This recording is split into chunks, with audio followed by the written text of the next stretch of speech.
Okay, assalamu alaikum warahmatullahi wabarakatuh. Sibiyo tya omulabi waffe wa NBS TV webale gyotusizaako engalo olunaku olwaleero. Wiiki ebadde namba okuva twasaba okuba ffenna wano ku lunaku olwokubiri mu program Barometer akasameme. Tukomyewo nate okubeera nga tugikutuusaako bingi ebiriwo mu ggwanga n'ebweru waalyo, naye tujjayo ebimu ku ebyo ebikulu ne tusobola okubeera nga tubikuba mu torch osobola okubeera nga obitegeerera ddala bulungi nnyo. Olunaku olwaleero tugenda kukoonako katono ku bigenda maaso mu kyondo kya Buwarabu oluvannyuma lwa Amerika n'eggwanga erya Isirayiri okulumba eggwanga erya Iran, obulumbaganyo obwo obwaleetedde ne Ayatollah Ali Khamenei ne basajja be mu gavumenti ne mu ggye ly'eggwanga eryo okubeera nga bafiirwa obulamu bwabwe. Ennaku kati ziweze bikompola binyooka si mu Iran wokka naye ne mawanga amalala mu kyondo kya Buwarabu. Bye tulaba bino mu Middle East bitwoleka kifaananyi ki nga Uganda ne Africa okutwaliza awamu. Tufiirwa ki, tukosebwa tutya embeera eno ng'egenda maaso mu Middle East nga bwe twagirabye. Awo we tugenda okutandikira. Baloluso ekifaananyi ekinene tugenda kutunuulira nnyo obulamu obw'omu maaso, future y'abali ku oluvuganya gavumenti oluvannyuma lw'akalulu ke twakavaamu aka January 15. Opposition wayinza okugamba nti teyakoze bulungi nnyo ku kifo ky'obwa president. Mwalaba NRM ne candidate wa Mwami Museveni yawangulira ddala waggulu n'ebitundu ebisoba mu 7 ku buli 100. Ate era bw'otunuulira ebifo by'abaka ba parliament opposition ne we yali ekoze obulungi mu kalulu ka 2021 ku mulundi guno naddala wano mu Buganda NRM yasobodde okweddiza ku bifo ebiwerako. Bw'olaba okwerumaaluma n'okweyogerera amafuukuule n'okwetemaatema mu bavuganya, obulamu bwabwe bw'omu maaso bugenda kufaanana butya? Kiki basobola okubeera nga bakola okwongera okuwa essuubi n'okulaga nti ddala kye baliko bakitegeeza, naddala mu kaseera ng'abamu ku bo mu kaseera kano strategy balowooza nti erina okukyuka, balina okubeera nga boogerezeganya ne gavumenti abaana abakulu abali mu bukulembeze bw'eggwanga okubaako ne we basobola okutuuka.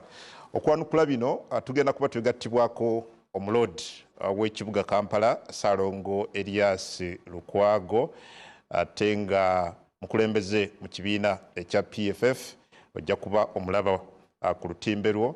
Mu studios already muna Barometer Charles Romushana waali yatudde dda, then nina munnakibiina kya NUP ate nga mubaka wa parliament omulonde owa municipal y'Ekira Honorable George Musisi, munnamateeka council tukwaniriza.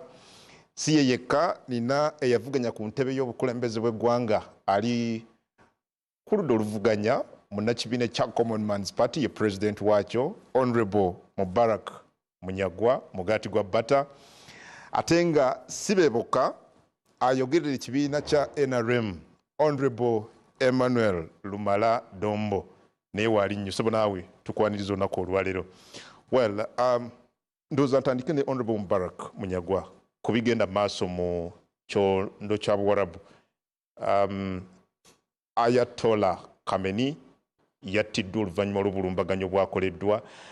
To begin with, wabadde osuubira obulumbaganyi buno okukolebwa mu bwangu bwe butyo nga bwe twakirabye ku Iran? Yes, kubanga America abatulambala musiza nsooka okusaasira abaganda baffe abasiraamu abashiya nti inna lillahi wa inna ilaihi raji'un kyaguddewo ekyo, kubanga Ayatollah Khamenei abadde si mukulembeze wa Iran yokka, wabula abadde mukulembeze wanzikiriza ng'ogyeko okubeera political head. Abadde abashiya n'abe Uganda waliwo abadde abagoberezi be mu byenzikiriza. So mbasaasira ekyo si okudda ku kibuuzo ky'ombuuziza. America ku bikozesebwa bye yasomba Trump yalina okukola okubaako kyakola okubizaayo obuzza kyali kijja kulabika bubi. Kungu World War Sematalo owokubiri bwe yaggwa, Baromushana basoma ebyafaayo bakimanyi ne council musi, twafuna kye tuyita the rules based world order. Ntufunye what is an order of obukaka obutebenkevu bw'ensi nenga buli bugenda kuba bwesigamizibwa ku mateeka nabiragiro. Then Cold War bwe yaggwanga Soviet Union bagisatuludde ne tufuna kye tuyita the liberal world order. Liberal world order kyekyandibadde nga obutebenkevu bw'ensi nenga bwesigamiziddwa nnyo okugumiikiriziganya nga buli led by the US. Nga US yeyina okukulemberamu nti omunene ow'amaanyi n'omunafu mugumiikiriziganye gwe basobeza n'asobeza mugumiikiriziganye. Naye tulabika ate byonna ebyo nabiwedde otuzze ku the American bound world order nti yeyo yesigamizibwa ku kyetugamba nti might makes it right. Nti gwe kasita okozesa amaanyi ku kintu kyonna kifuuka kituufu kasita oba ng'olina amaanyi go. So gwe kenyina kukyalo maze ebbanga munyagwanga otendereza Iran ne Ayatollah Khamenei basajja bamaanyi nnyo era ojja kulaba singa wabeerawo ekibaawo Ayatollah yafudde olunaku olwasoose obulumbaganyi bwe bwakolera ne basajja be bano bonna. Njagala abatulaba bakimanye nti Iran si Venezuela.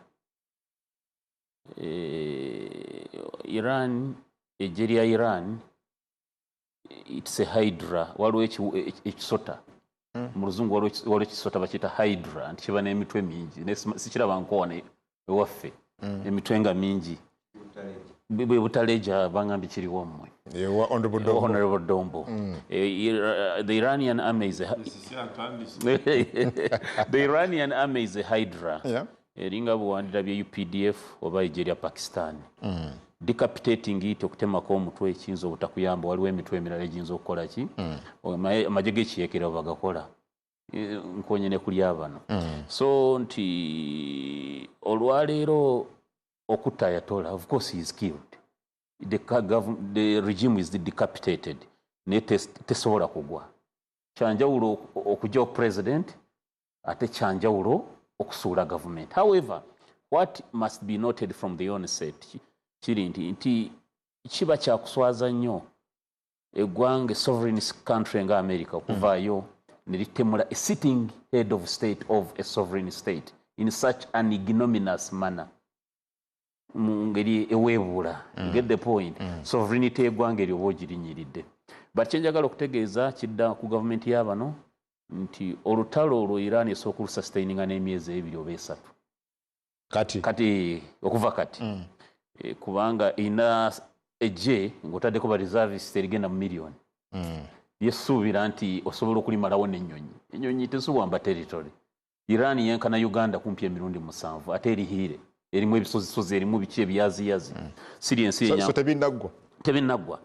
Kakati ekiddeyo ku kino kye tuze tugamba bano abali mu buyinza Abaganda baffe nti twakomawo n'amaterekero g'amafuta. Because omanyi Iran we controlling awo waliwo gye bayita the Strait of Hormuz.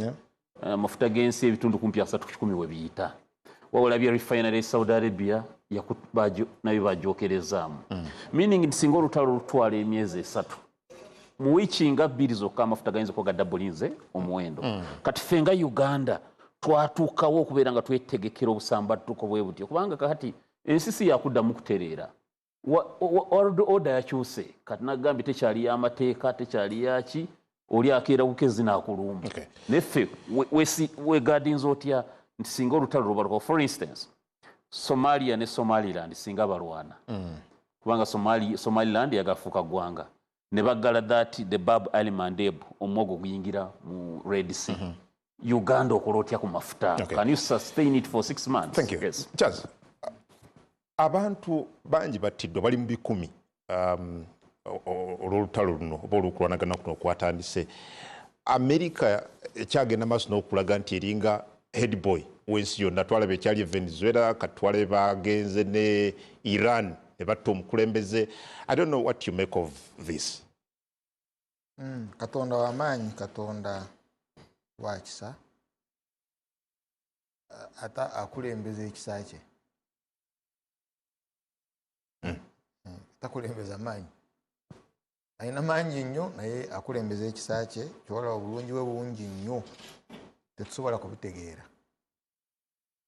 Ekizibu ky'olina mu Middle East si kya byabufuzi, si kya byanfuna, si kya military. It's a spiritual problem. It's a what? it's a spiritual problem. Kizibu kiri spiritual. Kati amaanyi ag'ekizikiza gakuta abayina emmundu ez'amaanyi. So kyobola abo balaba balinga balalu. Ensi yali ezimbiddwa ku principles. The earth. So kyobola oli yeewaana nasse omukadde. 90 years. My cardinal. It's an old man. Tagenda kikumi kati. Kakati bw'omutta obuusa obukristo mu Uganda. Naye oyo bw'omutta ng'olina amagezi luyali, if you have a brain, olina okwewaana. Nti namusse. Musse. Therefore obukristo omumazeeho. I've decapitated. That's insanity. Ensi weetuuse in civility. Tetulina kubanga tuli ku level eyo. And the narrative eyo nayo is incorrect. Ndaba ne Munyagwana yagudde mu trap. They have decapitated leadership. Base bameka. Which leadership have you decapitated? Is the president of Iran dead? No. Yes. You killed an old man, ng'ayina mu daughter-in-law, ng'ayina omuzukulu. Basically at home, yagambye sigenda. Isalekedde bwe batta Yasin. Because Yasin was crippled very nga omulimbo gwakola kuva gyasula genda mu muzigiti only. No military gunship. Kati kyamala wa Hamasi. But waliwo byogenda okulaba. One, atandika omuliro nga bwe bagutandise tebajja kuba na busobozi buguzikiza. Abamerika n'Abayisirayiri. Yes. Abatandise kino. Omuliro tebajja kuba na busobozi buguzikiza. Nga kujjako batadde amaviivi wansi ne basaba Katonda. Ekyo ojja kukiraba. Ekyokubiri, Mukulu Munyaga kyayogeddeko the current world order. Enkola y'ensi eriwo, which is based on the private individual, by the way. Wado giyita liberal, but it's the private individual. Nti ono omusajja gwe bayita omugagga nnyo wa AI. Musk. Asobola okuba n'obugagga bungi bwonna nga buli awo, atambule n'ekizungiriza agende mu bbanga akomewo, naye ng'ensi efa enjala. Enkola egenda kuvaawo. Tuddeyo ku nkola ey'abajjajjaffe gye baali balwanira, gye baali bazimbye, a world order based on humane and just system. Obungi bunula otya gwasoma nnyo. A humane and just system. Nga system eriwo ya bwenkanya ate nga ya buntu. Waliwo gwe mbadde mpa example today. Nze wenakulira, of course yakampala lesi bimanyi bulungi naye mbiwulira. Waliwo makanika wange bamuyita Kimuli. Kimuli ayawo Lubaga, very good in wiring. Mulema naye yangamba mu biseera byabwe nga bus za miryango ebiri. Waliwo omulyango gw'abalema ndaguli, but nga bus abaleme batwala ne batuuse Mulago. And for free. This is recently during a minute's time. But today weefaako ng'ebiseera ebyo bw'ojja mu ddwaliro nga Mulago nga toyina za mmere nga bakuwa emmere because bagenda kuwa eddagala ly'olina okulya kumira ng'omaze okulya. And I saw with my naked eyes nga siiraamu birawuli nga bw'ojja nga eddwaliro likuwa ebyokwambala. Batuwanga uniforms, batuwanga ki. Ngolaba there is some bit of humanity mu nsi. Kati the American criminal wicked capital system ebyo na yabijjawo. Bw'oba toyina fa. We can't remain with this system. Kakati Iran eganye. And I had that old man, that elder, Ayatollah Ngagamba, mwe bwensalawo ngondera Abamerika mujja kuba bulungi, no doubt about it. But mugenda kukola ki? You can't be a true Muslim ng'omu Palestine n'omu Lebanon, but under occupation. We must help them. Okay. Yes. So you die. Now, kakati mkigambe Munyagwa nga tujja wano tugenda kulaba omusiraamu mutuufu yani. nga ito nagana birala kufa kwa Ayatollah kugenda tulaga omusiramu mutufu yani omusiramu because obusiramu butufu but who is a true Muslim because twale tulo ndoweza badde nti oyina okubanga omanya Olwarabu ng'enzikirizo gyogera mu Lwarabu ate nga Buharabu. Now the first Muslim ayimiridde ku Musiramu is an Italian. Is now so far the first true Muslim because Islam egamba fiira muganda wo. Christianity egamba treat your neighbor as you would want to treat yourself. Islam, the true Islam egamba muganda wo wakiri ofa n'omusavinga. Omwarabu eyayita the true Muslim gye basinziira okutta omusiraamu. Omuyitala agambye Trump nedda nekikafuuwe togenda kusinziira wano okutta musiraamu. So who is a true Muslim? So some of these lies are going to come out. Okay, good.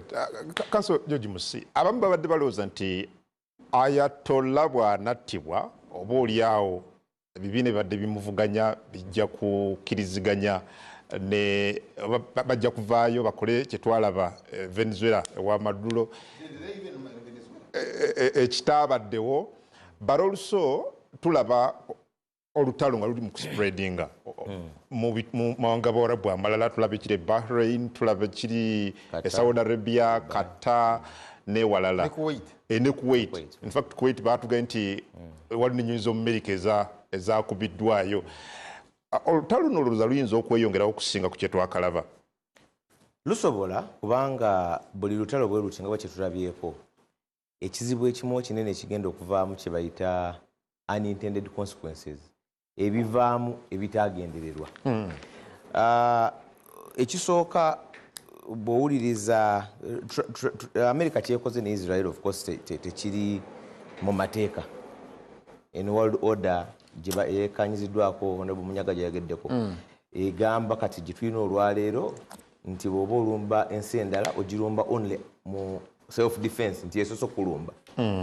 Regime change ng'ekigendererwa nti tulumbe eno tuggyeko obukulembeze obuliko si ekimu ku bikkirizibwa okulumba ensi endala eri sovereign.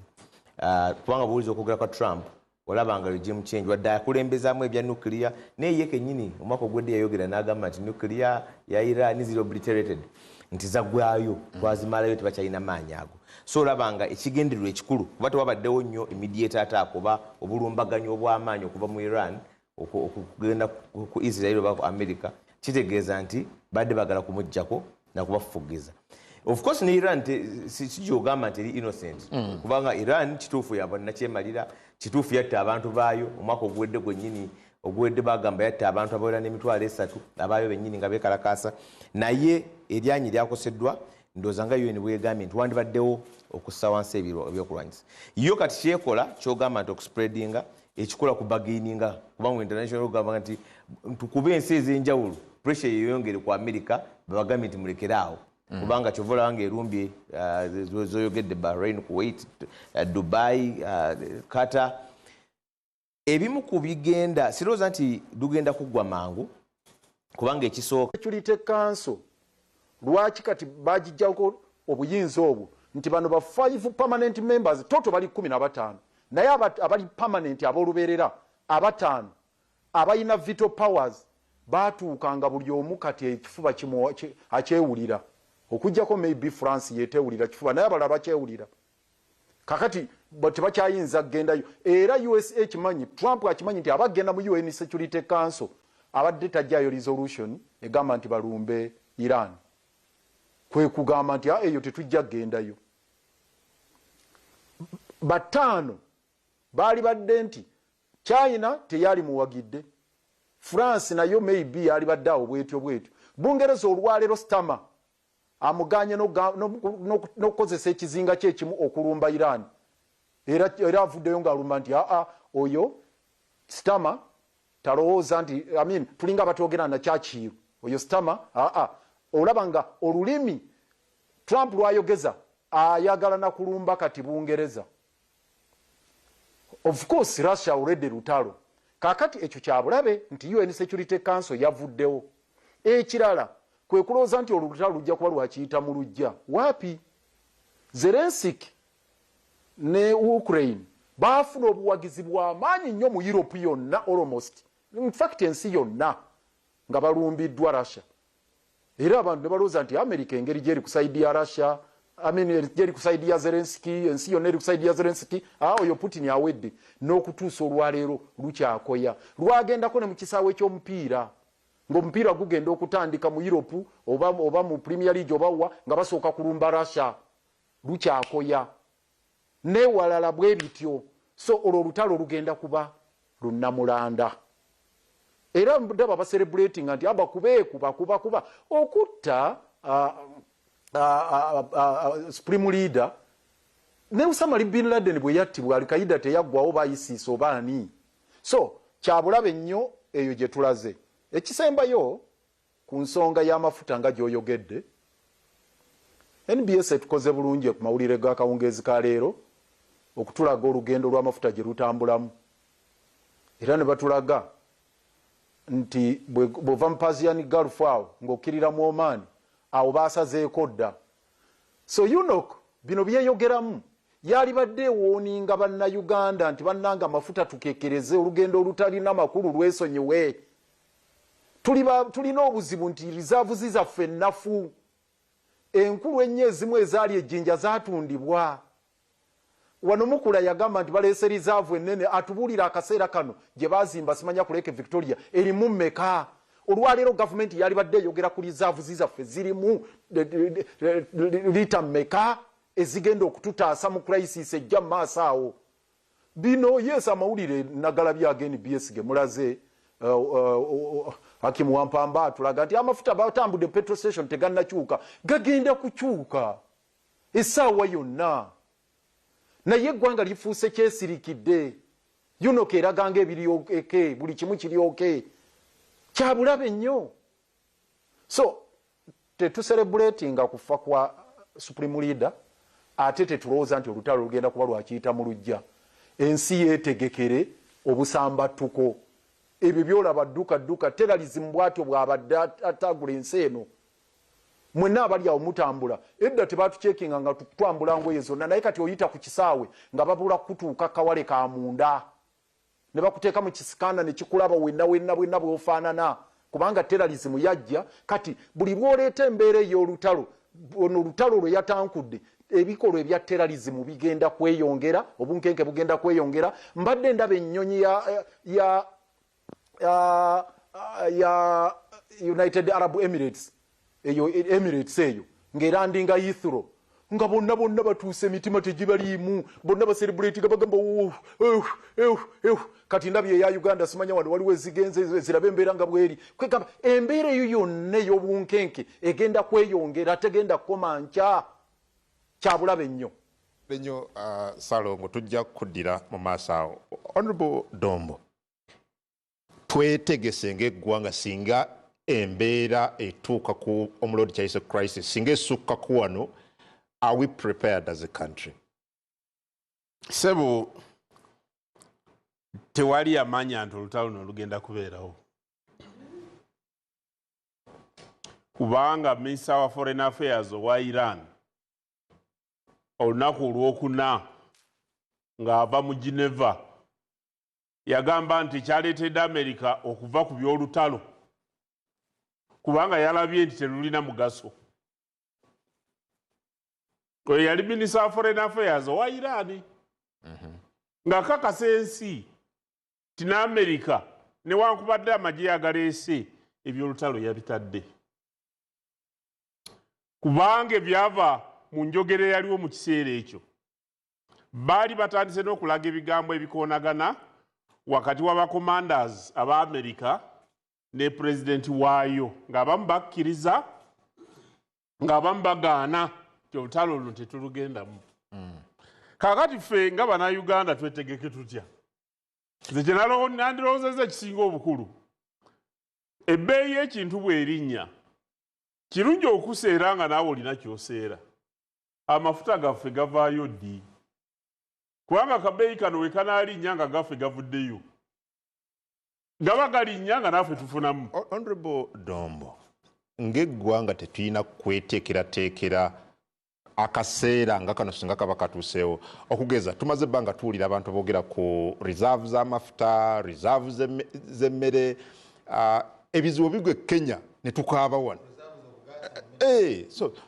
lwaki tweteekateeka ng'eggwanga in case embeera ng'eno beetuuseewo okweteekateeka okwandisinze obulungi singa refinery yaffe ekola singa amafuta gaffe mu ttaka gavuddeyo twandibadde ne refinery yaffe n'ekyokubiri twandibadde tutunda amafuta agaffe kati awo minisita wa energy yagenda okutunnyonnyola gaffe gavaayo ddi ti akabeeyi kano we kalinnya katukosa naye kati ng'eggwanga okweteekateeka sirowooza nti gavumenti ejja kujja eteeketeekere ku TV kuba kati waliwo ensonga eziri strategic ng'eggwanga ate nga zirimu n'ebyokwerinda Mwami Museveni naye bw'abanga nakyanaasalawo alina okuyita abakenkufu abalengera ewala ne bamuwa amagezi nti mu nsonga eno tunaakola tutya ekyasoose okukolebwa bannayuganda kununula baana baffe abali mu Irani abagenda okusoma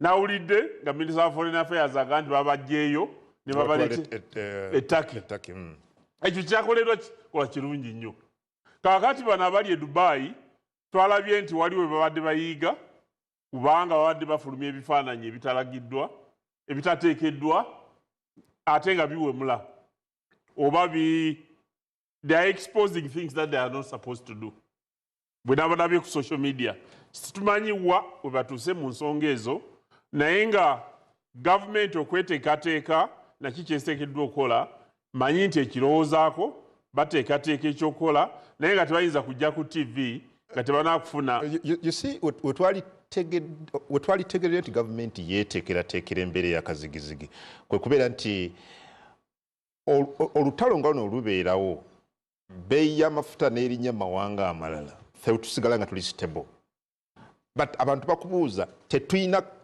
capacity tetulina busobozi kuba na reserves ez'emmere za gas ez'amafuta singa gye gava wabeerawo embeera y'obutabanguko sebo olutalo luno lwakamala ennaku nnya mu nnaku nnya gavumenti eyinza kubanga etudde no you don't prepare nga olutalo lumaze kutandika kakati w'odrawinga scenarios luno lutalo teri gavumenti esobola kudrawinga scenarios zimala n'Amerika zennyini okujjako nga basima amafuta oba nga bayinza okugenda Venezuela ne bakwata agaayo ne bagateeka ku bbeeyi entono kapasite eyo ffe tetugirina ng'eggwanga kubanga bulijjo ekintu ekitukosa wano ti bbeeyi y'amafuta weerinnya ereeta imported inflation teeka kasita bbeeyi y'amafuta ekola ki erinnya whether reserves ze tulina eziri private n'eza gavumenti oba zimala okuba nti singa amafuta gayingidde tusobola okutereka amafuta agamala ne gatakyusa miwendo ekyo minisita wa energy alina okujja akakasa eggwanga kubanga yalina obuyinza n'okulengera ewala n'okulaba ensimbi ze tulina n'engeri amafuta gye gayinza okutukosa the foreign reserves that we have Bank of Uganda. Because we go yongera kitegeeza zikendeera oba olina okuba nga olina ensimbi z'enzungu ezimala ogagula galeeta wano tolina kweralikira bbeeyi erinnya ya pampu ekyo tekimala olina okweraliikira nti we beetaaga zidoola nnyingi okugagula gye gava oziyina gasobole okuyingira mu ggwanga kati bw'otuuka ku kyolutalo ne world order bannange gye babadde boogerako nze world order eno mbadde nzijanga ngitunuulira naye ng'eringa etaliiwo kuba bwe yatunulira olutalo lwa Russia ne Ukraine baalumbagana ensi n'esirika ne batandika okwekuba ate nga Security Council gye boogerako UN Security Council si ye batadde nti bulwane America n'esirika netandika okuwa ebyokulwanyisa eri Ukraine nga Russia bwekuba kakati Trump bwe yazze n'aba n'ebibi bye yakola world order ne Iran yawa Russia kuba Ukraine ne world order eyaliwo yalaba nti tulina okubeera n'amawanga abiri okutereeza embeera eriwo mu kyondo kya Buwarabu. Negamba nti Isirayiri esaanidde okubeerawo ne Palestine ebeerewo. Ye resolution yakolebwa UN eya two-state solution. Kakati bw'olaba enkola y'amawanga, bw'olaba Isirayiri eringa ega nti enkola eyo si ntuufu. Bw'olaba United Nations n'amawanga agasinga kwe basibidde. Era amawanga mangi wagaludde nga galaga tigagenda ku recognizinga anti Palestine kati gwanga erikoze eki? Gwanga eryetongodde. Singa ekyo kyakolebwa oba oli awo ne Iran teyandi eyamye kugamba nti egenda kusaanyawo Isirayiri na biki ebigenda okuva mu ebyo ebyasalibwawo. Naye ffe katusabe nti Uganda nga bino bijja abasima amafuta gaffe bongeremu supiidi akabeeyi we kalinnya nga naffe tutunda kibanga tugenda mukumulamba. But Honorable Munyagwa, just in a minute, banywanyi ba Iran, Russia, baliwa China mu lutalo luno. There are people who thought nti babadde bagenda kuyimirira ne munnaabwe mu mbeera eno kye tutannaba kulaba okujjako okuvumirira obuvumiriza ekigenda mu maaso. Tebalina capacity. Russia erina obuzibu bw'olutalo lwa Ukraine. Depleting on the side of ammunition. Buli lunaku erina okulwana. China mu modern time tebadde tested na lutalo. Nkakasa erutya n'okulutya. Ku lupapula erina amagye amalungi on paper but tebadde tested. I think batya naye South Korea ne North Korea conflict, the Korean conflict yambako China yambako North Korea ne bakuba ne USA. Mabega muko omanyi okulwana nako kulinga mupiira. Ebo bato stop practicing asebo toyinza gamba nti ziko yagusambako. Kakati China etia you see America tukirizo bagana bane bainako age. Kati we basooka mu ddwaniro kizibu nnyo oli okwe but kyemanyi bagenda going forward kuyamba ya Iran naye tugenda kusafaringa baromusha n'abasirika bakiyita entanglement nti olutalo luyinza okukwata region yawo ka sub region nga kati buli omu chaos entanglement onakubono bajja kuluyingira naye si directly. Okay. Kanso musi ku bigambo by'eggwanga lyaffe Uganda okweteekerateekera embeera enzibu singa ebezze owulidde Honorable Dombo. I don't know whether you want to respond. Of course, bw'oba owangalidde wano Congo ekiyinza okwewuunyisa kiyinza kuba nti singa tubadde tweteeseteese bulungi. Ekyo ekikwewuunyisa n'ogamba leero nga tubadde tweteeseteese bulungi nnyo. Myaka ng'esatu emabega waliwo akace ka parliament kali kanoni ne kasanga nga reserves ezo actually there whistleblower yakatemirako nga tezirimu na mafuta gamala kuba kugamba nti eno reserve. Naye ensonga endala nti ebiseera bingi tetwetegekera nnyo bigwa bitalaze. Olidde Honorable Dombo adde agamba kino kiyinza okuba tekisuubirwa. Of course ekigwa kitalaze kiba tekisuubirwa era tebagamba nti no kijja kujja bwe kiti kiyinza okuba ekibambulira kyonna. Bayinza okuba tufunyeeko abeekalakaasa Kenya ne baziba oluguudo, tufunyeeko COVID, tufunyeeko so ebigwa bitalaze bya bika bingi. So togamba twali tusuubira olutalo naye twali tusuubira nti senga reserve ebeera buffer nti senga amafuta gabeera nga galinnye. So nze sirina ssuubi lyagamba nti tweteeteese bulungi nti ne bwe tubeera nga omwezi mulamba tusobola okugera. Sirina ssuubi lw'okuba engeri gye mmanyimu engeri gye tweteekateekamu ebintu byaffe. N'olwekyo kati tuli ku bwakatonda kusaba nti olutalo lukole ki luleme. Naye ate nga engeri gye lulandamu mu buli ngeri yonna luteeka okukosaako kubanga lususse ensalo nga bwe ngambye nti lwasusse kati Iran okwetaasaako ekubye ensi zonna eziproducing amafuta ne bweba tezikubye kuzisonnyalaza esanyalaza emirimu. N'olwekyo nze nkimanyi nti kigenda kutunyigamu era ku nkomerero ya byonna nga ebeera bulijjo kisigala nga kikka ku muntu ddala owa wansi okumunyigira. Charles kuffe ku Uganda wano kakati Uganda mpologoma. Uganda eringa mpologoma mu National Park. Bwe kibuzo kyogibuuziza bwe Uganda olabo nga NRA, not Uganda really. The National Resistance Army. Mu Uganda eringa mpologoma mu National Park. Bwe kibuuziza naye gwe olabo omugaso gw'ebisubi nti bwe bookya eri omuliro ogujja bwe gunayokya ebisubi bino. Are you threatened? Yetunula mbwete eraba buko bwe eraba kire kasita nyina kyendya. Tefaayo nti byerya bwe birirwa ebisubi. So says muliro guno gwenda empologoma engabi zijja kujja nga zidduka zijja gyendi ndyeze endya kasiteria neyebaka. The National Resistance Army yo bwetyo bweri kasiteria neyebaka ng'empologoma yetulula wano gibuuze bamusisi baani basobola okugikangakanga bamunyagwa babanga tewali sereeta awo anga yebaka.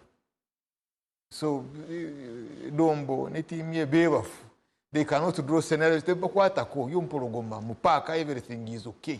Waliwo ekigenda okundya nothing. Ekyokulya weekiri nga yetunulamu bweti.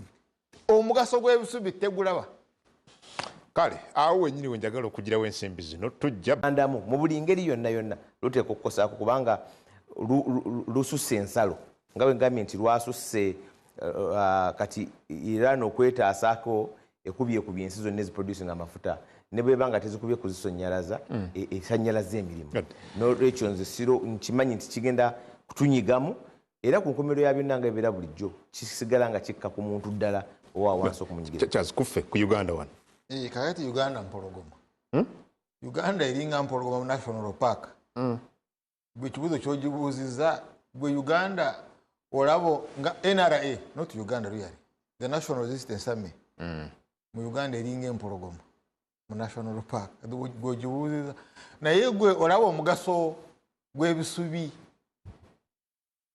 nti bwe bookya eri omuliro ogujja bwe gunayokya ebisubi bino. Are you threatened? Yetunula mbwete eraba buko bwe eraba kire kasita nyina kyendya. Tefaayo nti byerya bwe birirwa ebisubi. So says muliro guno gwenda empologoma engabi zijja kujja nga zidduka zijja gyendi ndyeze endya kasiteria neyebaka. The National Resistance Army yo bwetyo bweri kasiteria neyebaka ng'empologoma yetulula wano gibuuze bamusisi baani basobola okugikangakanga bamunyagwa babanga tewali sereeta awo anga yebaka. So Dombo ne tiimu ye beebafu. They cannot draw scenarios. Tebakwatako yompologoma mu paaka everything is okay. Waliwo ekigenda okundya nothing. Ekyokulya weekiri nga yetunulamu bweti. Omugaso gw'ebisubi tegulaba. Kale awo wenyini wenjagala okugirawo ensimbi zino kulikayo mukuwumulako dakiika wasigadde mukaaga zokka okuyingira essaawa 5 ez'akawungeezi k'olunaku olwaleero. NBS Barometer kozesa hashtag NBS Barometer berenga owuliziganya naffe olunaku olwaleero. Njaga tugende ku nsonga ey'okubiri. Ab'oludda oluvuganya gavumenti ebiseera byabwe eby'omu maaso bifaanana bitya bw'otunuulira ku bigenda mu maaso mu kaseera kano. Leading opposition politician Mwami Robert Kyagulanyi Ssentamu yali wakubiri mu kalulu akaggwa nakati yagamba akyali mu kwekweka. Otunulira abavuganya bennyini tebalina kye bakkiriziga, tebali wamu ku bintu ebyenjawulo okugeza twalabye Honorable Nsibambi eyakegatta ku kibiina kya NRM abadde amyuka president w'ekibiina kya FDC wano mu Buganda gaga nti abavuganya tebakyayina direction gye bagenda tebalabayo. N'ayongera nako ng'agamba nti ebbanga lino mu kisanja kino kye bali mu kumaliriza abavuganya tebatuulanga na kutuula kubeera nga bakola strategy eyawamu. Bw'otunuulira bino ebyogerwa ne bye tulaba future y'opposition eryete ndowooza atandikire Hajj Lukwago kennyini. Honorable Elias Lukwago ng'abavuganya bw'otunuulira akalulu ke twakavaamu, do you think muyina strategic mistakes ze mwakola ne zireeta performance gye twalaba, and moving forward kiki kye muteekateeka okukola okwadressinga bino? bw'oyogera ku strategic mistakes kansooke gwe kwate mistake mu bigambo by'ogamba ab'oludda oluvuganya ekyo kikyuseemu. Mu Uganda teri kuvuganya. Mu Uganda tulina oludda olunyigirizibwa n'olunyigiriza. Naye olinga agamba nti waliwo oludda olwa gavumenti eri mu buyinza n'oludda oluvuganya. Olwo lwe ludda lwoyita oludda oluvuganya lwe ludda olunyigirizibwa. Embeera eyo ebaddewo okumala ebbanga era ekulaga nti NRM gyoyita ekibiina nga NRM nja kugamba nti nakyo si kibiina. Saagala kwogeza lulimi luvoola. NRM nja kugiyita balugu. Balugu ye tayimirirawo ku lulwe. Balugu anoonya ewali omuti omulala ddala omuntu baffe nga abaakulira mu kyalo kwayambukira bw'ati. NRM nga balugu bwakola yakwata state n'egifuula omutuba kweri bweti kweyerippidde bweti. Kakati nefuuka state party tebasobola kuddikira yalinga officially ng'Obote bwe yakola mu 1969. Ojjukira ndowooza nakivubo pronouncements n'ebirala. Obote bwe yagamba nti mu Uganda tewakyali bibiina birala, waliwo one state party. Kakati kye kiseera kye tulimu. N'olw'ensonga eyo njagala ekifaananyi ekyo bw'omala okukifuna obulungi obuuze nti ffe twetegese tutya mu mbeera etalimu kuvuganya. Obuyinza bw'oba onoobutwala olina kuyita mu makubo ana ate era ekiteekesaawo ekibiina kutwala buyinza, ekiteekesaawo ebibiina kutwala buyinza, kuteeka mu puroguramu zaakyo mu nkola. Amakubo agamanyiddwa agayitibwamu okutwala obuyinza gali amakubo 4 nze gemmanyi. Erisooka kalulu, eryokubiri kunyigiriza oyo aba akutte obuyinza ali mu ntebe n'alizayininga. Eryokusatu oyo ali mu buyinza kufa. Eryokuna mundu.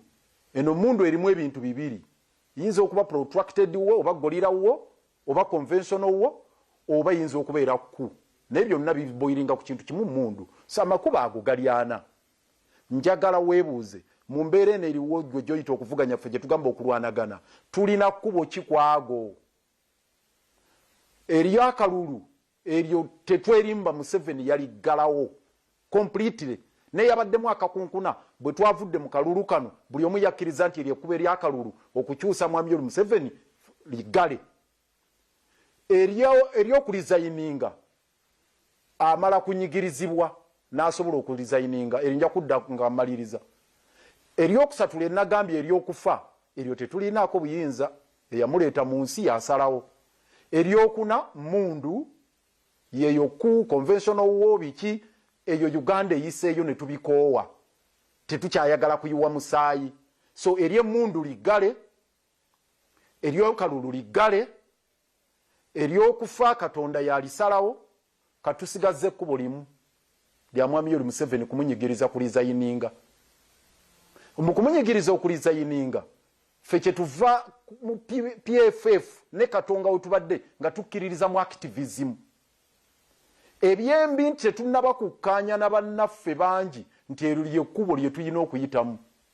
Mulimu bannaffe mu opposition abalowooza nti tukyasobola okuvuganya ne wabeerawo okuvuganya mu mbeera Mwami Museveni n'omusuuza obuyinza. Awo be basinze okutumenya mu lutalo luno.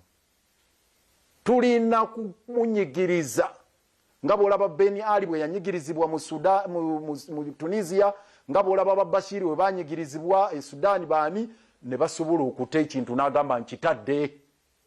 Kakati awo we tuli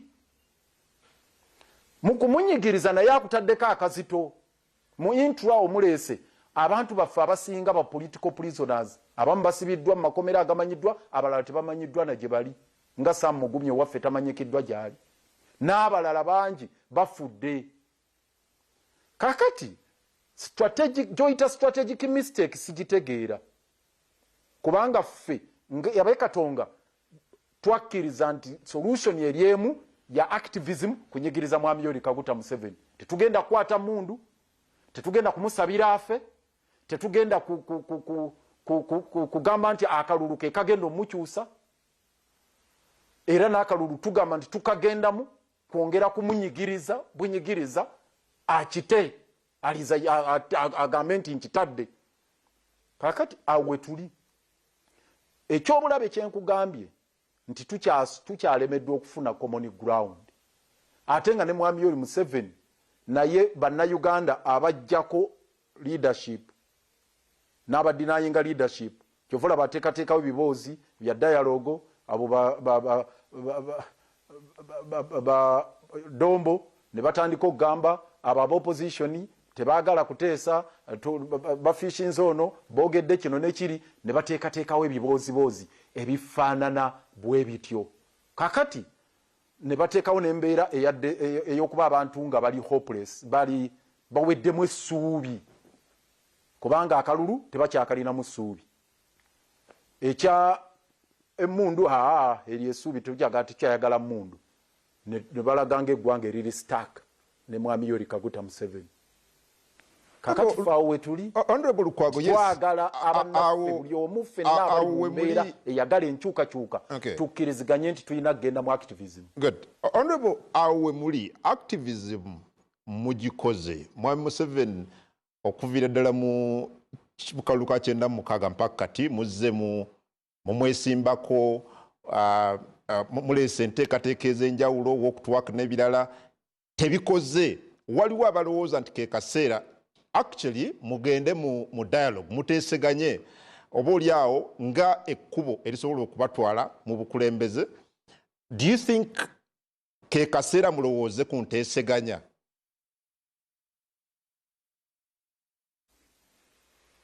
Kakubuulire kino mugenda mu nteeseganya nga munyigiriza alina entebe agite era nga n'ekigamba nti aveemu nga munoonya transition.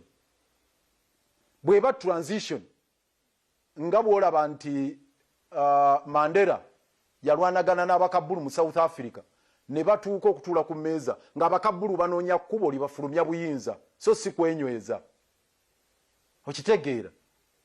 Kakati omumala kunyigiriza akutte buyinza nakkiriza naga bannange nzikiriza okuta obuyinza naye mbuta ntya bwe mbuta temunzite famire yange temuji winch hunting temunsibe temukole kino muteesa butya bwafuluma.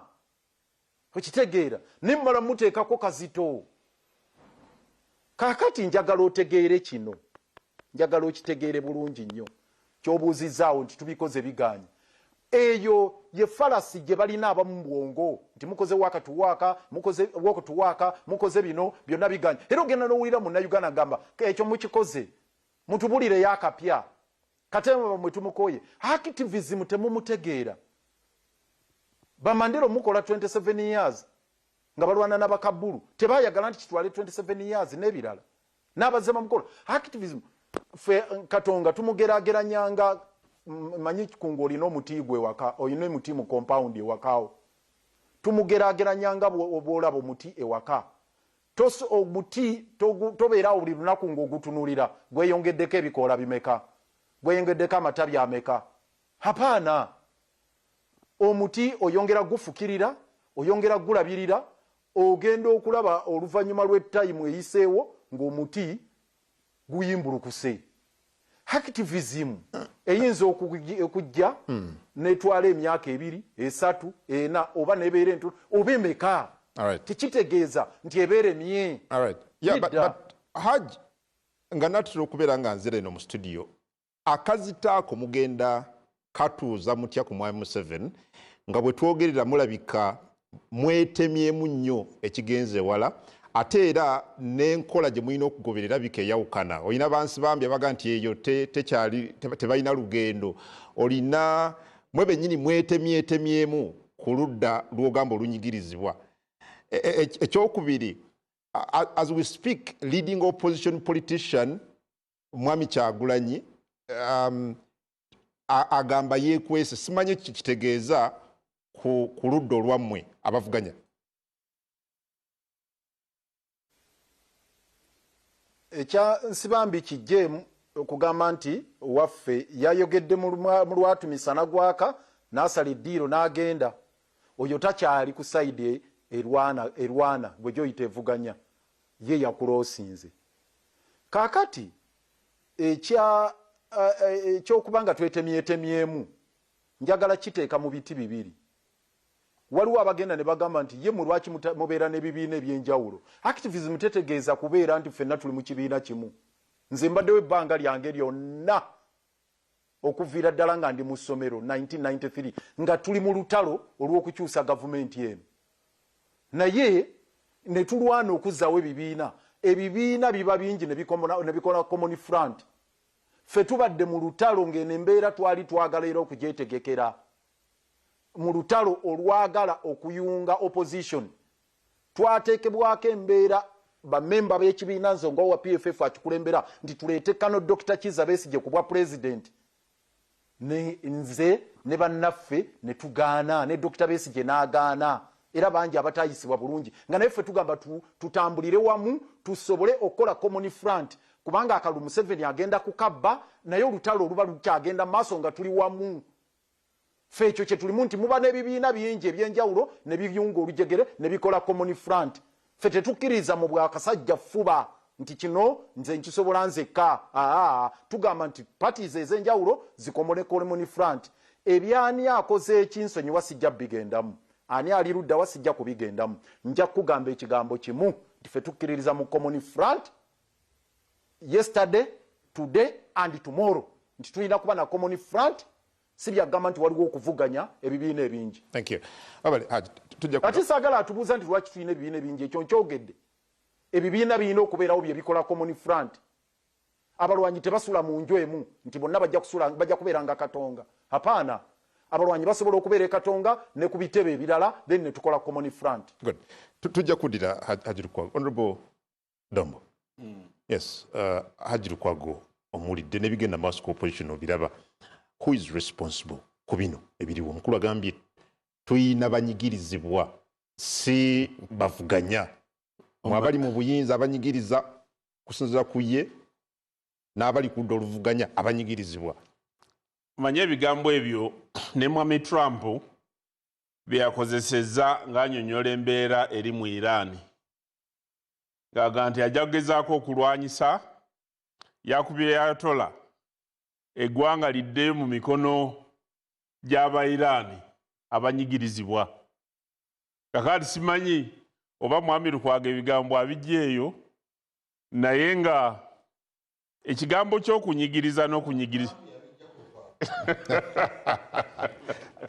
ebigambo by'okunyigiriza n'okunyigirizibwa bituufu, naye nga okukola byabiteeka mu manifesto. Buli muntu n'agenda ayanjula ensonga ze eri abalonzi ti bano banyigiriza, bano batunyigiriza. Kati abalonzi ne basalawo. Era bwe twagenda mu balonzi, Mwami Kyagulanyi ne ttiimu ye yasuubiza bannayuganda Uganda empya. Mwami Museveni ne ttiimu ye ne tugenda eri abantu ne tubagamba tukuume ebituukiddwako. Kati bannayuganda ne bafuna omukisa okusalawo era okulaga nti Lord Mayor Mwami Lukwago ekibiina kye kye yalina kyalemererwa n'okufuna oba okusimbawo omuntu avuganya ku bwa pulezidenti kubanga beetunulamu ne balaba nga temuli asobola. Kakati Ekibiina kyali kipya ekya PFF. Anti era ne kibulwa. Balemererwa okufuna omuntu asobola okuvuganya ku bwa pulezidenti, kati ye n'avaayo ne tugenda eri abantu. Naye baali balina Ingrid. Era bwe twagenda eri abantu, Mwami Lukwago wano mu Kampala abalonzi bamulaba nga anyigiriza. Era abalonzi basalawo ne bajjawo anyigiriza ne baleeta eyabasuubiza Uganda empya. Kakati tulina kulinda Kampala tulabe. Kubanga yayinza okugamba nti bo be bali ku side enyigirizibwa so nga ate abalonzi bo kye baayogera kyali kirala no mu Kampala. Kuba Mwami Lukwago yajja ne manifesto ye. Biki byayagala okukolera abalonzi mu Kampala. Ne mwami ani bali mwezo. Naye naleeta Uganda empya eya Kampala gye yasuubiza. Abalonzi ne balabanga Mwami Lukwago ali mu abo abanyigiriza era gye byaggwera ng'akalulu bagambye nti wummula tuleeteko meeyo omulala lodi meeyo omulala tulabe bw'anaatutuusa. Kati akalulu bwe kakola era ze byagamba nti waliwo oludda olunyigiriza n'olunyigirizibwa kibeerawo naye kisinziira ku mbeera n'ekifo gye mulimu n'ani ayogera. Bannaffe bano ab'opposition bw'obuuza ku nsonga eyo olinga agamba nti waliwo sayidisi bbiri kyova olaba ne Lukwago tazimanyi. Sayidisi ezo zibeerawo ku kiseera ekyokulonda. Ensobi ekolebwa nti ng'okulonda kuwedde Mwami Musisi yeetegese kugenda mu palamenti afune ez'emmotoka. Agende mu palamenti atandise okufuna omusaala. Yafunye dda looni. Ate gwe omugamba nti waliwo abanyigiriza kakati Mwami Musisi. Biri mu mateeka. Ati bye ngamba nti okunyigiriza kwa bagamba. Byotunulidde emmotoka na ssente palamenti agenda kuteesa. Mukiise bw'abantu lwaki kyotunulidde.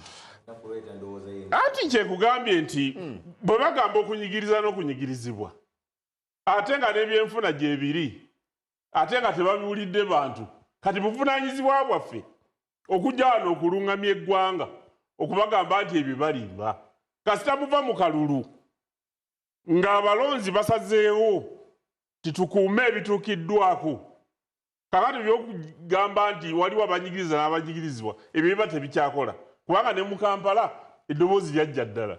Bw'otuuka ekira abantu bagamba nti Mwami Ssemujju Nganda ali mu banyigiriza abantu b'ekira era ne bamuwumuza ne baleeta Mwami Musisi ne bagamba nti watusuubiza Uganda empya kati ye katulabe Uganda empya gy'analeeta ekira naye nga ffe bannayuganda basalawo ku nsonga eyo era ey'okusuubira nti waliwo sayidi bbiri Uganda ne sayidi y'opposition. Waliwo ebibiina ebyenjawulo ku sayidi y'opposition naye ogaa nti waliwo opposition emu Uganda tekibeerangawo era tekisobola kubeerawo. As we speak oyina abakulembeze abamu ku bakulembeze ku ludda oluvuganya gavumenti n'abawagizi abamu ku bawagizi ku ludda oluvuganya gavumenti nga bali mu makomera. So wakati wa reports ez'okusiba ab'opposition n'ababawagira wakati wa reports ez'okutaataaganya enkuŋŋaana z'abali ku ludda oluvuganya gavumenti, did you expect something different okuva mu bavuganya ng'embeera bw'ekyo weeri? Sebo ensonga ezimu olw'amateeka agafuga eggwanga nja kwewala okuzigendamu kubanga ensonga we zibeera mu kooti zibeera nzibu ogenda okuzoogerako kubanga Mwami Lukwago akugambye nti akuwadde ensonga ennya eziyitibwamu okukyusa obukulembeze. Ensonga emu gy'agambye nti eno tetujja kugyogerako kubanga sisobola y'emu ku nsonga eyaleetebwa mu ofiisi oludda olwa gavumenti mu zimu ku misango egiri mu kooti. Kati nze sisobola kugenda kubyogerako ebiri mu kooti byabamu. Ogende mu merits za misango egiri mu kooti nkuga nti ng'abantu bakwatibwa abamu ku bawagizi baba bali ku ludda oluvuganya gavumenti n'abamu ku bakulembeze ku ludda oluvuganya gavumenti nga bali mu kkomera kati bawera ennemba na misango abamu gye baga nti gyekuusa ku by'obufuzi. Wali osuubira ekyenjawulo okuva mu bavuganya? Kaakati nze nali ndowooza nti abavuganya bandize wamu ddala bwe bagamba nti bye bagamba nti gyekiri tiwaliwo oluvuganya olunyigiriza n'olutanyigiriza. Naye kubanga buli muntu ali mu side y'opposition alina byanoonya either ng'omuntu oba ng'organization gye bakiikirira. Kyova olaba nti Mwami Gundi Sibambi yabuuza abantu abagenda okumulwanyisa e Mawokota baali yali candidate wa opposition era nupu teyamusimbako omuntu naye ku luno yamulumbye nemukuba ebweru bw'ogenda ku mukyalo olwo yani ow'Emityana Joyce Baagala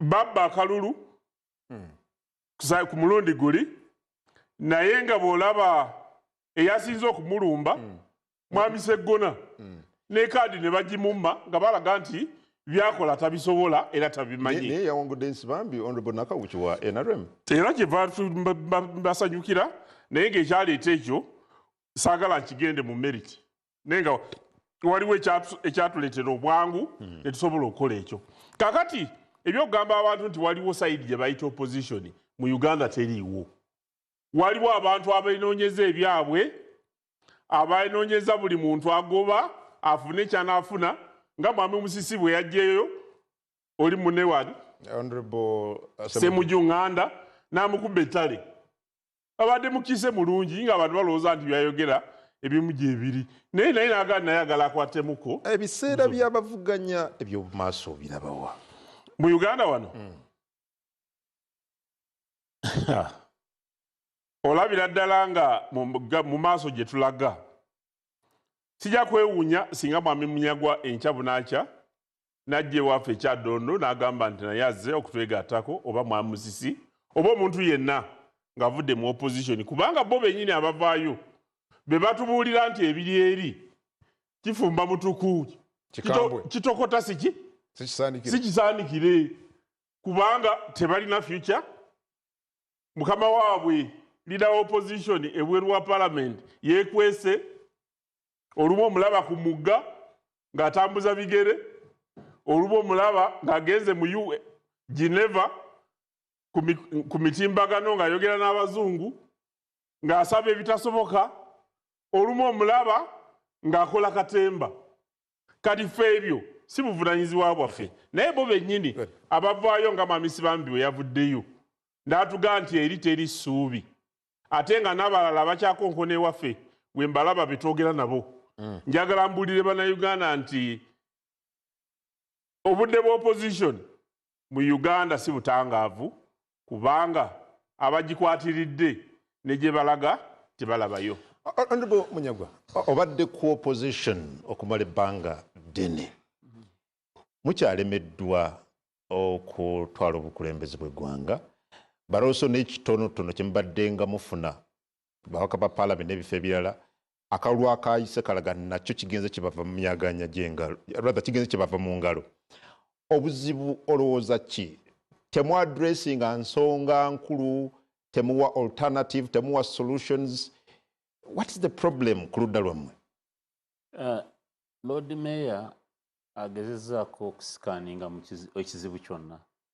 Actually mu by'obusawo oyinza okiyita akoze complete blood count ekizibu ky'opposition naye ate bw'atuusa okukola wano comments omanyi bagikola mu ddwaliro waliwo comments za lab technician byazudde blood count bw'atuusa wano comments ate n'agendera ku liri n'atya okubeera nanyini kigwa yakikola ki ekiweebuula n'abikabikako n'aweewa ng'omusajja omukulu.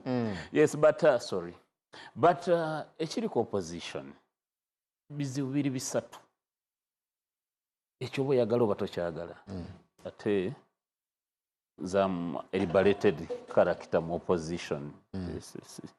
Ekisooka tetulina kye bayita meeting of the minds. Kyeki mu Luganda ekyo bano bannamateeka bakiyita consensus ad idem something like that, meeting of the minds. Abantu okukaanya nti fenna nga Lord Mayor fenna kyetuliko kyakunoonya buyinza nera tutambulire ku ekyo nga tukozesa ekkubo lino ekyo tekiriiwo tekiriiwo.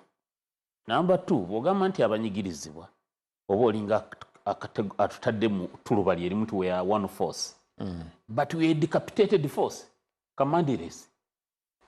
What do you mean commandless?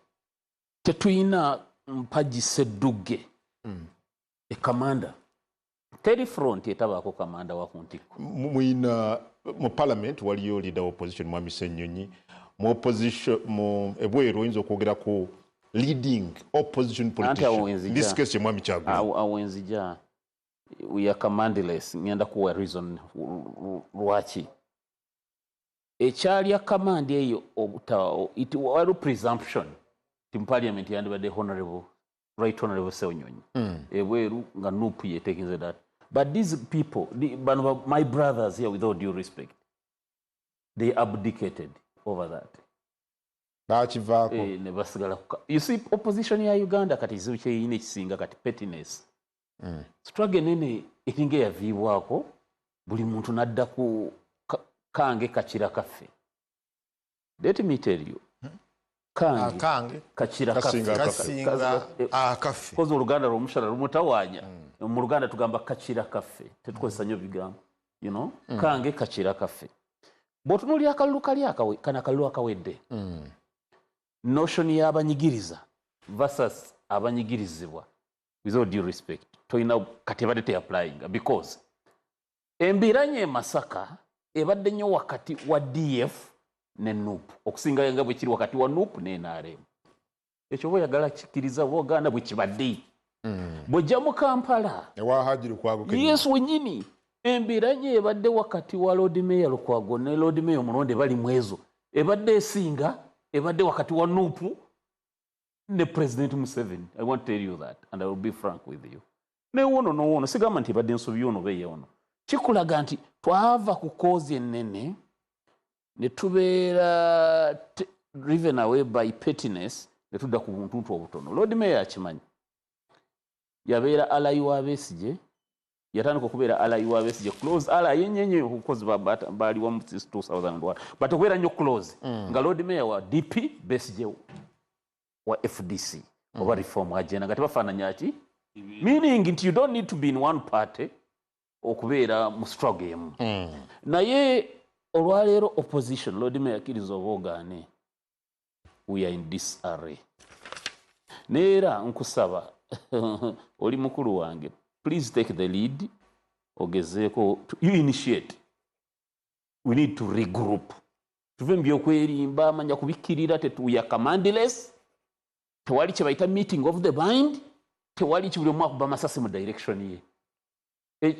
to the extent that kati abantu beerabanga balabe n'abalabe composition so we must first that homogeneity in thinking nti tuli tukanyiza ku ki tugenda kutambuza ki birina okuva mu ffe nga tetuna otherwise natunuulira okujaganya natunuulira contradictions ezali fundamental ng'osanga ekitebe kati for example nk'ekya leading opposition party NUP bagamba ffe baatubbya akalulu njagala nabo balirire kakati ng'omuntu atali muna Uganda America lyebase NUP egamba baatubbya akalulu president waffe yeekwese abawagizi ba NUP e Masaka bayise ebivulu bagamba tetulaba nkalulu k'amazima na bwenkanya kano mpuuga tumumaze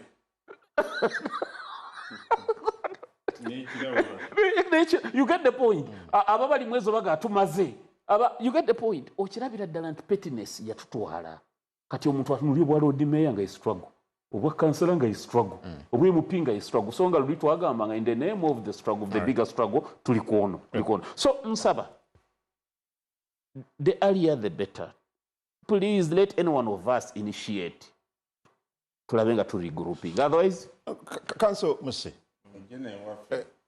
ekizibu okusinzira ku Honorable Munyagwa kiringa ekiri ku mmwe bennyini abali ku oluvuganya government. What do you think of that? Ekisooka nga tunisendagera ku Honorable Munyagwa Honorable Domba atera okuteesa balira abadde ki gena basi anti njogera tompulira abadde ki tomuwulidde ng'ateesa pulidde ng'ayogera bino ne bino engamba musajja wange abadde ki Honorable Domba ekisooka kyoyita opposition kyekikungu opposition okyandibadde kitegeeza ebibiina ebyatali BNRM kuba NRM kyekiri mu buyinza kitegeeza nti ebibiina byonna ebitali mu buyinza biri mu opposition the minority in parliament ye ebibiina ebya-opposition ebitali mu parliament president wa DP ali waffe opposition kati bwekyoyita kuba eriyo ebibiina ebitali mu parliament and opposition be members ba parliament nga be batono mu kibi kanjogere ensonga zange olw'omushana so kungu kyoyita opposition obigasse byonna naye gasse kinaki ng'ogasse ebibiina ebitali mu buyinza gwe kyoyisa opposition yes naye ng'opposition nayo biina endowooza za njawulo ennono za njawulo kiringa bw'ogamba nti abagoberezi ba kristo oba bakristu eri abakristaayo eri aba roman catholic eri abaadventi eri abaorthodox eri abapentecosto bonna bagoberera kristo naye ng'eriyo n'abatakuza christmas in this case ekitegeeza tekiri kimu kanso nti mwenna mwagala buyinza ku ddolo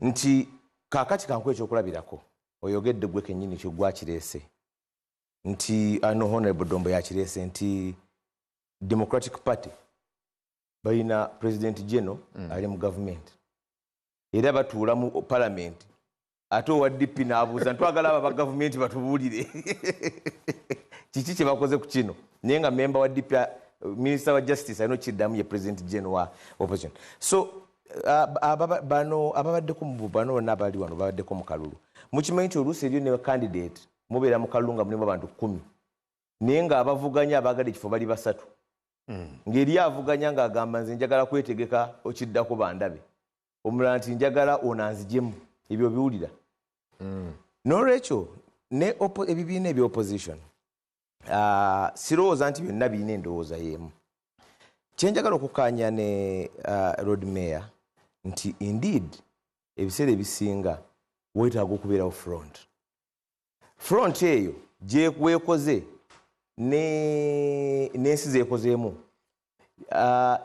Uganda yakolako Moshi 79 yeweewo obudde neteekebwateekebwa ne mwogera ne mutuuka ekizibu kitubadde tufuna ebiseera ebisinga nti tujegera okwogera ku front nga twogera kalulu kyova olaba nga kakati omanyi waliwo abantu abatasobola ku debate nga tebataddewo nuupu mu 2016 waaliwo front yayogebwako eya TDA era nga naye nga nabo batagetinga ki kalulu era wadde yagatta ebiina ebimu opposition the leading opposition group teyegattamu newe ensonga zaayo kyesikkaanya na Honorable Munyagwa kyekyokugamba nti bwe muvuganya mu bibiina ate olwo muba musa opposition ekyo sikikkaanyaako era tekitandise na nuupu kisinziira constituency eriyo constituency nga NRM is not a factor kankuba ebyokulabirako gw'obaddewo mu 2016 ng'oli mu FDC okuvuganya okw'amaanyi mu Kampala kwali kwa wakati wa Nabiira Naggayi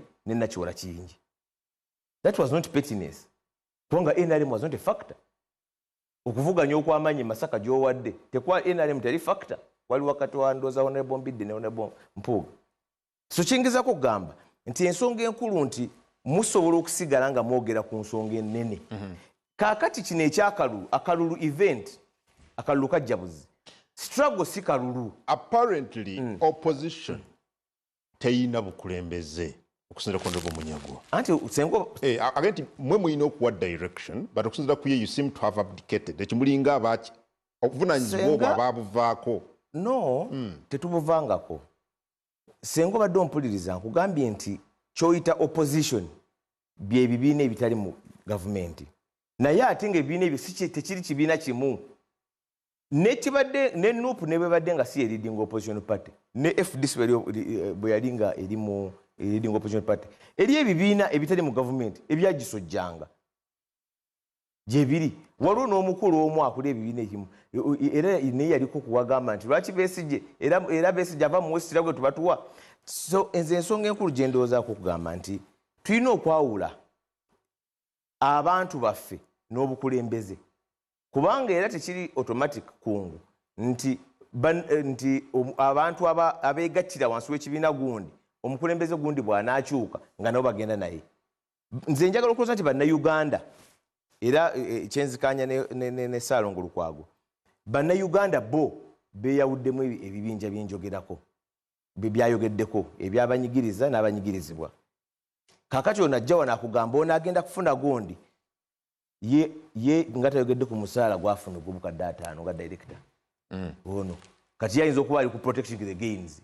so kinga nti bo bannayuganda ffe tusobola okweyawulamu ng'abakulembeze bannayuganda bo beeyawuddemu mu nsonga eyo abanyigiriza n'abanyigiriza bo ekiri so nze kyagala okulowooza kungu nti ku nkomero ya byonna yes we need a united front ndako maize ensonga yange nti bobuzeebuze bingi ogenderera kunnemeresa kwogera nti Uganda common front tugyetaaga era okugyetaaga tulina kugyogerako nga tetutunulidde kalulu maybe kati essaawa eno ekirala kino ekyokugamba nti nno temuproviding leadership to who leadership to who bannammwe abalala bali ku ludda olwo luvuganya kyayogerako anti kaakati kankuwa you take the lead mu kugaidinga bannammwe bwe muvuganya kankuwa ekyokulabirako nti Abano bwe twali twakava bano bwe bajjayo Lord Mayor banagaidinga batya ate ani yajjayo Ssekikubo nagambye bwe abadde kireero bwe twali twakava mu kalulu ka 2021 nga twakafuuka leading opposition group era tewaaliwo nga tebannaba kubawo okweyuza nnyo ebibiina byonna bya acknowledginga NUP ebiri mu opposition nedda so nze ndowooza nti leadership tulina kwogera nga tutunulidde bantu baffe not necessarily ebibiina n'ekirala ekisembayo kino ekyokugamba nti era omukulembeze yeekwese ekyo si nsonga eyo move eri tactical Nelson Mandela yamala emyaka 17 ng'ali underground emyezi 17 emyezi 17 tactical kiki kitegeeza bukodyo mu Luganda okwekweka ke kamu ku kakodyo anti kakati kungu ebintu ebimu tebirabibwa abantu bonna ku ssaawa y'emu eri ababiraba ku ssaawa eyo eriyo n'ababiraba oluvannyuma oyagala aveeyo afune ki gwe nga kungu gwomu kubasaba aveeyo afune ki abanje sinnayogerako ndi jagala ave but ensonga enkulu ogaye nti it's one of the yes nkuwadde revolutionary movement emu kuzikyasinze mu nsi muno eya apartheid genda onoonye omuntu amawulire gwe gayita Black Pimpano yali Nelson Mandela amala emyezi 17 gali underground kanga era baaliyo bakungu abagamba lwaki tovaayo gye baaliyo nabo so kungu omukulembeze yagamba nja kuvaayo ku taamuzi zange kale ku NBS TV tumaze okulayira kanzijewo ensimbi zino zigere mwami Romushana tubeere nga tweyogera tovaawo bamuyita Katwere Burhan agambye wano nti okweyagaliza ku opposition kwasuuka nnyo abanuupu bokka bw'otawagira Kyagulanyi balowooza toba waludda luvuganya tufiirwa abantu ab'omuwendo olw'okwefuula nti buli omu mumanyi kungu ne komanda Kaweesa ow'e naye agenze abaka bonna basirise era balinda kulayira bayole omudidi era toyina gw'oyinza kugamba kubanja kalu n'akikola ye Katwere Burhan. Honorable Munyagwa brother Romushana awo botandikira kati waliwo ebigambo bibiri okuwakanya the NRA occupational Nakba o okusituka kugimamulawo now engeri gye twadisanyinga constitution waba wakuwakanya the NRA oyina okukolera mu NRA oyina okuba NRA bwoba wakuwakanya NRA oyina okukolera mu NRA ate oyina okuba NRA so kasita so therefore oyina okusalawo kyola topic bwe gyoleese eri nti abakolera mu NRA naye nga balimba nti bawakanya bigenda kuba bitya but bw'oba ogamba kusituka kati otandikira ku bulimba bwa mukulu Erias Lukwago kakati ffe twagala kumamulako NRA naye twakowe emmundu ate ebyo bibyo bw'oba ogamba nti tutuule tuteese ekyokukola tosobola gamba tutuule tuteese naye nga ekkuba erimu olijjeemu So if you are saying tutuule tuteese all options zirina okuba ku mmeeza, then muleme okukaanya nga mutudde ne mukola ki ne muteesa. But you can't say amakubo gonna magale kati wasigadde eri mulyoka erya activism but tewajja kubeerawo mundu. That means olimbye. You don't even need to say it. Uganda tujja kusituka. Ekuba erisigadde lyakusitula bannayuganda. Kakati ebirala bijja kwereeta. But tojja na bulimba. Now, abannayuganda balimu ebika bibiri. Abanyigiriza n'abanyigirizibwa. That's incorrect. Yes. Abannayuganda waliwo abanyigirizibwa. That's a fact. Waliwo abali mu bukulembeze abaliwo si bonna nti banyigiriza. Waliwo bagamba why? Abanyigiriza mugende mu maaso nga munyigiriza why? Waliwo abakubira mu ngalo. Katosobola kulaba Dombo n'omugamba nti Dombo is part of the oppressor. That's incorrect. A wrong analysis. Chobalaba bagoba abalala. Nyinza okulaba anyigiriza n'ensirika. Nyinza okulaba anyigiriza nemba waliwo byenkola naye nga tobimanyi nga sina kukola report. But nga si omu mbanyigiriza. Because we are not everybody is part of the state that oppresses. By the way, sibona even abali mu state nti they are oppressors. Osanga omusirikale yokopolo n'akuwa amazzi g'okunywa ng'oli mu kkomera. Okay. Now, then protecting the gains. Don't protecting it. Bitukiddwako. Protecting the gains in Sibambi. Kyala agamba n'ebyapa by'ettaka byennyina sibimanyi. Teyagamba. Ebyapa byenfunyemu NRA sibimanyi eby'ettaka. And he was in charge of land. Mu Kampala. I don't know my land titles. Over 150. And enyingi ziri mu bibuga millions and millions of dollars. Sizimanyi. Ekyo kimu. Ekyokubiri n'omusaala gwange gwe mbadde nkola Makerere University. You are telling they are unemployed. Gwe mbadde nkola Makerere University sigulyanga. I don't know. I'm filthily rich. Those are gains.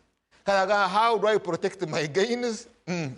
Kugenda wa Dombo n'enkuba mu ngalo. So if there is anybody who is protecting gains in Sibambi, si Dombo. I don't know protecting it. How many? Ebidiba ya PDM. Obala kuba tabyogera ng'oli gw'oyogera. No, but I know him. I know him. Ochiraba, by the banji nnyo bogamba nti bali mu kuvuganya bawakanya mukulu Museveni when they are the ones protecting gains. Nga kakolyo kamo is of protecting their gains kuvuganya kulaga nti bavuganya. Baga tujja kuyamba ko tukonye an uprise. Naga oke mugende maso mukonye. But there is opposition. There is a dissent. The first one, bebo milioni 10 abewandiisa mu kitabo kya Yero. Naye nga bagamba nekikafuwe tetulikuwa. We can't even come to the line is kukuwa. Tetujja kujja kulonda. Because tabagala kulonda Buganga. Nedda. But now nedda. And those milioni 10 ziralikiriza mukulu Museveni. Njagala kunoonya sibitegeera. Naye bo baavayo ne bagamba kitabo ya weetuli ne bawandiika mu kitabo. Tibinya bwoba. They are not even cowards. Bagamba mu kitabo kyo mwetuli naye we will not come kulonda. Tetugenda kubeera mu nkuŋŋaana kukuba nduulu kukulaga ntuyina ebizibu naawe, but we have a problem with you. You are not worthy. Eggwanga terina kulaga gy'oliraza, and it's a sizable force because yemanyiddwa. Yatwala obudde bwayo n'ejja ne yeewandiisa mu kitabo. That's not mean. Singa yajja neeronda sayidi ndala, what would it have been like? Naye bano bonna tebasaanidde, but naawe tokoze eki? Tosaanidde. Then ne wabeerawo millions endala ezigamba 2+ ezigamba ne bweba egutia. What do you call egutia in Uganda? Kutia. Newewe gutia. Newewe gutia. Kasteye gutia gamba nedda. Tugenda kujiraga ntuli nawe. Tujja kutukubera mu ngalo. In other words, at the level of anger and buchai. Ne bwoleta embuzi n'ojambaza. Gamba ache ekyo. Kati eyo nsibambi gyafunira shock. Nabo amasanyalaze gange sibitegeera. Many actually don't understand this. All right. Now, then kati wamala okufuna ekyo, you now have the conversation ebaddewo. Society situka etya. Kati mulukwago akugambye kaakati twakategeera nti akalulu tekakola. Kati badano nkuba enduulu. The NRS election can't work. Gomalamu abalwanya amaanyi. Now ulukwago is telling you, na akavamu bebe crash. Kati nyingide P1 on that one. Problem yokusitula population. Joita uprising. Kawempe nga teyina na lukola. Is better. Oli waagwa asigala nga kamanda. Bana bavubuka walugo waleeta wano yaline ababeeranga nawo Munyagwa nga musindika ebigaali. Segirinya. Finally they supported Segirinya. Ne baleeta Segirinya.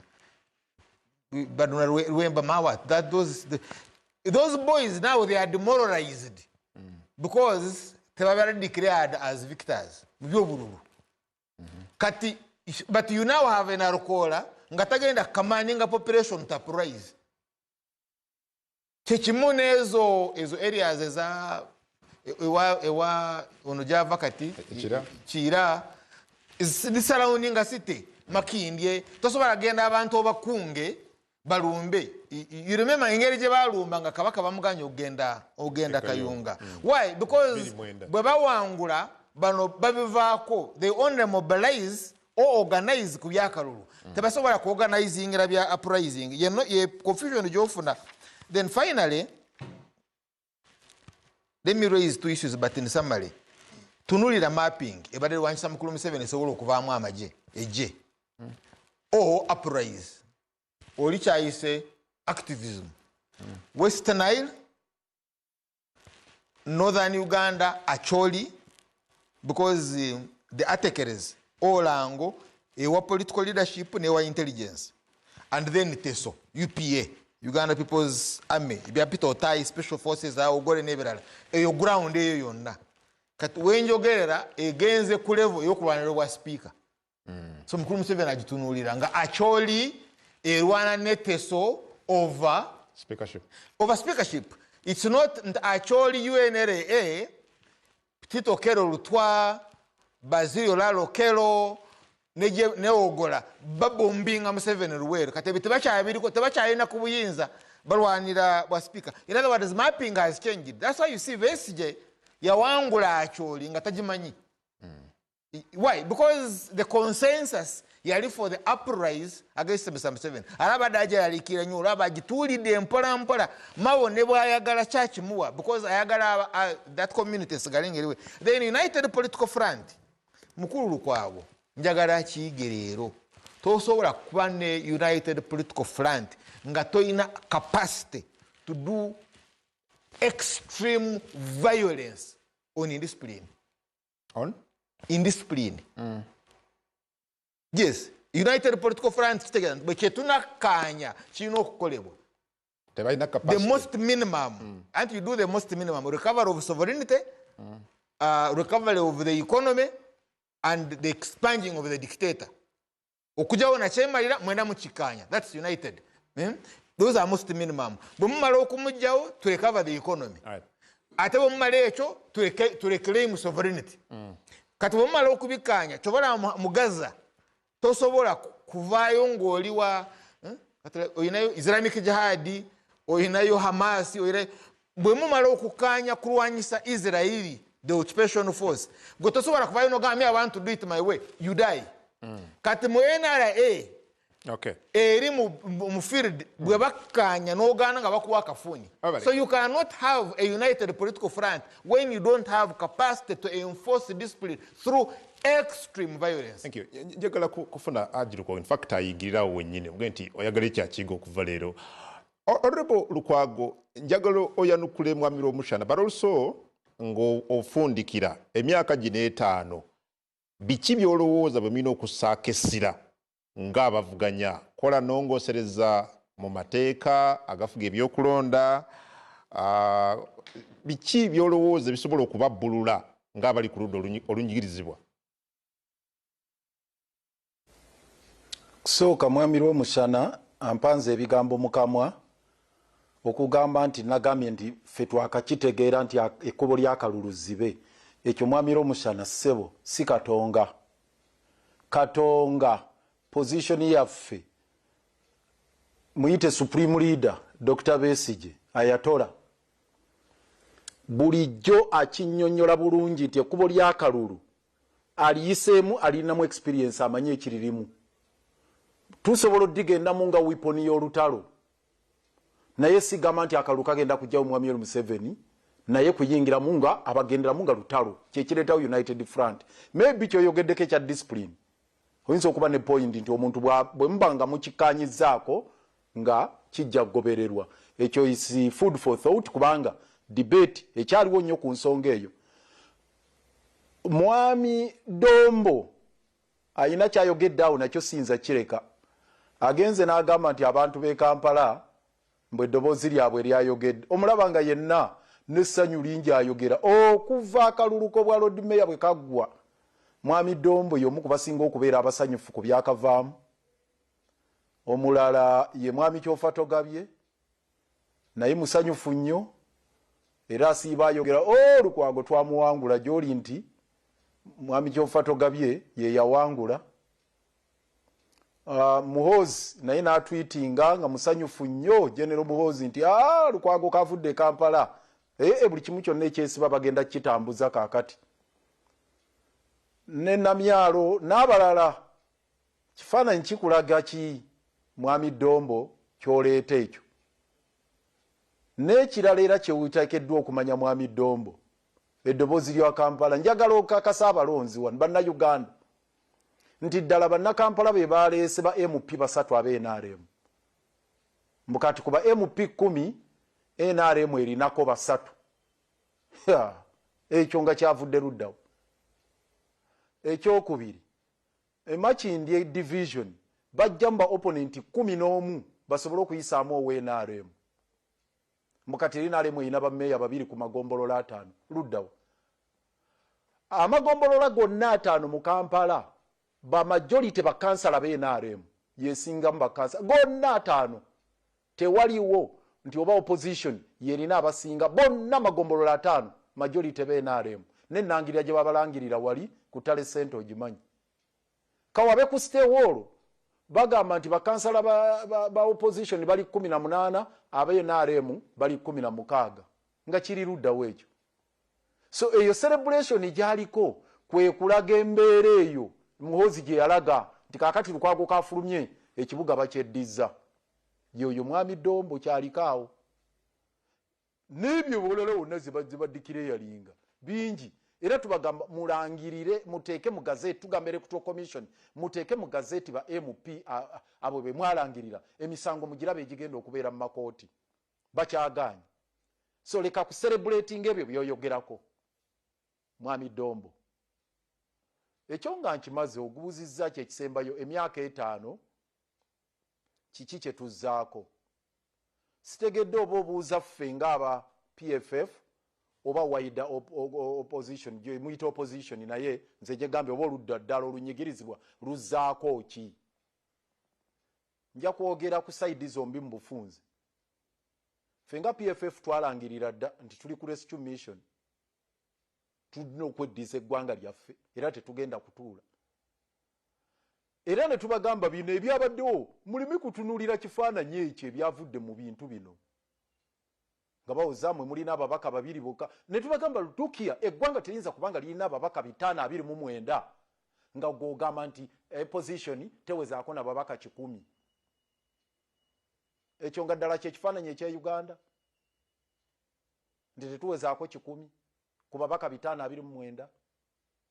toyinza gamba nti ku district 146 oludda lwaffe olunyigirizibwa lwe muyita opposition mutetuwezaako na district 10 zetufuga nga kyekifaananyi ekyo n'ebirala byesigenda gendamu na buli kimu. So ffe tubaddewo nga tuzimba struggle eyawamu era olwo olutalo tetuyinza duvaako. Mukama waffe Dr. Kizza Besigye gyali eruzira n'abalala abalwanyi era tulwana tubajjeyo nga tetweyawuddemu yadde mulimu abaagala otutemaatemamu n'abaagala otulaba obubi. Ffe ebyo tebituyigula ttama olina bwakwogerera ebiringa ettaka. Kyova olaba nti olwaleero eruzira Dr. Besigye n'aba NUP bali wamu bwe bati. Ne bwe twabadde ffe tugenda okusaba wali mu gundi e Rubaga gye baatulembesezza okusaba nga tugamba tusabire wamu nga tugendera wamu yadde tulina bannaffe abatakkiriziganya n'approach eyo ey'okukolera wamu naye ffe tugamba nti embeera oba oyagala oba toyagala etukaka kubeera nga tuzimba common front. Era olwo olutalo ffe tukyalulwemeddeko olw'okugamba nti bannayuganda balina okubeera united mu struggle eno. Naye ebyembi kaakati mulimu abali ku agenda eya Mwami Yoweri Museveni. Kaakati ye bw'ateekawo dialogue ne mu debating eyo, bw'ateekawo simanya byakugoba batembeeyi ne mu debating ebyo, n'ateekawo musimanya kati kitemula bantu kiyitiridde ne mubeera ku ebyo, n'ateekawo simanya nsibambi balonzi ayomba nabo ne mudda ku ebyo. Kati abalala ng'agamba nti akati mwetegekere era Domba agenda baga nti muddeeyo musimbe ebibiina mpola mpola mwetegekere 231. Ebyo bye tubaddemu.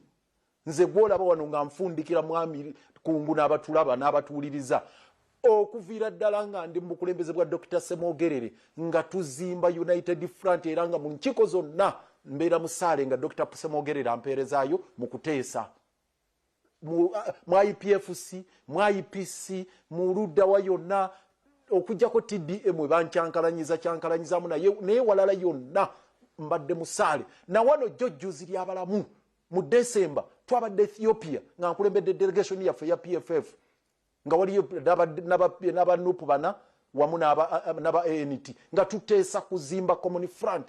Naye ebyatulemesezza okuzimba wano sijja bigendamu ku mpewo eno ku ssaawa eno, naye ffe abali munda bye tugezaako okgonjoola okulaba nga tufuna common front etwala olutalo mu maaso. Mwedombo ogenda mu maaso n'okucelebratinga nti watutte ekibuga naye ojja kulaba ekiri mu y'ebiraka. Honorable Lukwago webale, just maybe in 1 minute or less, Honorable Dombo baddo ina kyobuuza Honorable Lukwago. Mwami Lukwago mukwano gwange nno era ng'akimanyi. Era ne bwe nagenda okumukubagiza nga muzeeyi we afudde mu ofiisi ye, saamusangayo naye bwe twayogera ku ssimu yagamba nti akapapula ka muzeeyi wange koyogerangako bulijjo akabukedde.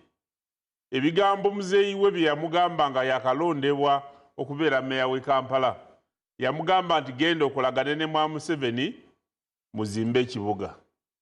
Kati ye yafuula obukulembeze alondeddwamu okugifuula nebeera front ey'okukyusa gavumenti, so nga gavumenti bagikyusiza mu kalulu nga naye bwe yabadde okumukyusa tebakozeseza mmundu tebakozeseza ki naye bakubye kalulu ate we NRMC yawangudde.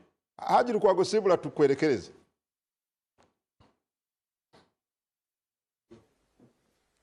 Njagala okwebaza abatulaba akaseera kano, njagala bannayuganda mumanye ekigambo kimu kyokka bwe kiti nti wano mu Uganda teuli kuvuganya, tuli mu lutalo.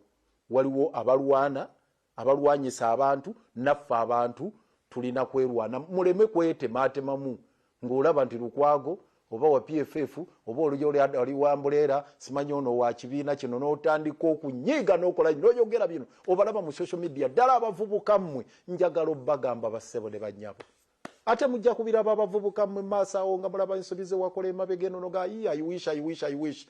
Twala eddoboozi lya musajja mukulu Lukwago nkubuulira va mu kwetemaatema olw'ekkala. Ate manya nti olutalo lwe tulina lugazi nnyo okusinga ebibiina bye tulimu.